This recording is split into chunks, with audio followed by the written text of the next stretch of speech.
Risalah ini akan kami sampaikan kepada orang yang sehat dan sakit, orang yang kaya dan juga miskin, para pemimpin dan masyarakat, orang cerdas dan juga orang yang bodoh, laki-laki dan perempuan, anak kecil ataupun orang dewasa.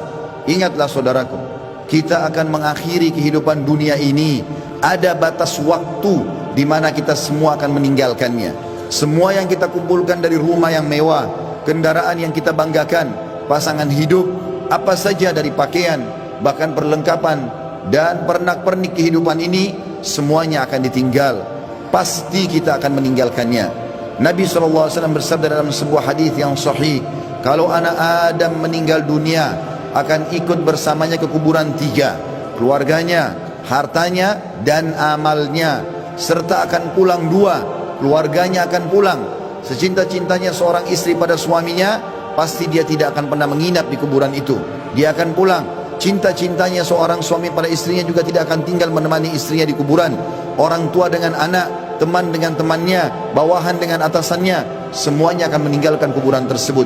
Begitu juga dengan harta. Mobil semewah apapun hanya diparkir di pagar kuburan. Setelah itu akan dibawa pulang menjadi warisan. Yang tinggal bersama kita hanya satu: amal kita, yang selama ini selalu kita lalaikan. Mikrofon masjid dengan keras, panggilan dari Allah, hayya ala salah, hayya alal falah, ayo salat, ayo menuju kepada kemenangan, kita lalaikan. Orang miskin yang mengetuk-ngetuk kaca mobil, di sebelah rumah orang miskin tidak makan, mengulurkan tangannya, lalu syaitan membisikkan kuping kita mengatakan orang itu masih muda, masih kuat, lalu kita mengiyakan syaitan sehingga kita tidak mengeluarkan sedekah tersebut. Al-Quran hanya menjadi hiasan, berbangga-bangga dengan kertasnya, dengan sampulnya yang bagus, penerbitnya yang dikenal, atau yang bestseller yang dijual di pasar-pasar. Bukan lagi berfungsi sebagai ayat-ayat Allah, peringatan yang harus dibaca dan jadi prinsip hidup, hanya menjadi sebuah kenangan saja. Begitu juga dengan orang tua yang dilupakan, hanya kena jabatan yang sudah naik, harta yang sudah mulai melimpah, memiliki pasangan yang cantik, anak-anak yang banyak, sehingga orang tua di kampung halaman dilupakan. Telepon pun hanya setahun sekali. Tidak ada lagi kejar pahala dan surga dari kedua orang tua. Dan seorang salafus saleh pernah menemukan salah satu orang tuanya meninggal, lalu dia menangis terisak-isak. Kemudian murid-muridnya menanyakan, kenapa anda menangis? Kata dia, sungguh satu pintu surga sudah tertutup untukku, maka tertinggal satu lagi. Dan sekian banyak fenomena dalam kehidupan kita yang kita lalaikan, saudaraku seiman. Dengarkan dan renungi baik-baik bagaimana Allah mengingatkan dalam kitabnya tentang masalah hari pulang ini. Yang pertama, disebutkan di dalam Al-Quran surah Al-Baqarah ayat 281. Allah berfirman, dan kekal ditilawakan oleh orang-orang beriman sampai hari kiamat. A'udzubillahi minasyaitonir rajim. Wattaqu yawman turja'una fihi ila Allah, thumma tuwaffa kullu nafsin ma kasabat wa hum la yudhlamun.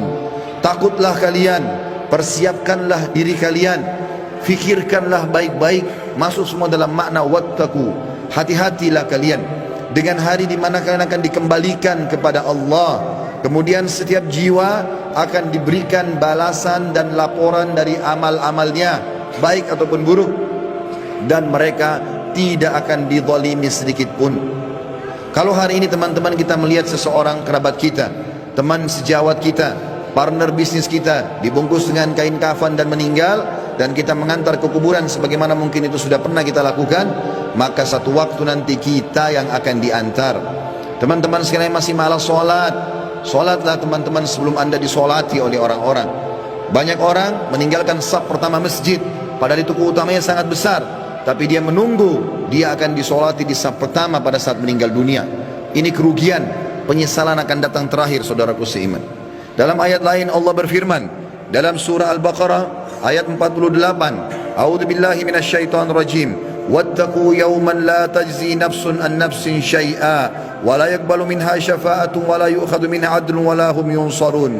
Hati-hatilah kalian, perhatikan baik-baik, renungi baik-baik kata Allah, hari di mana tidak ada lagi jiwa bisa membantu jiwa yang lain, dan tidak akan diterima lagi rekomendasi-rekomendasi, pertolongan-pertolongan, dan juga tidak akan pernah ada yang bisa memenangkan.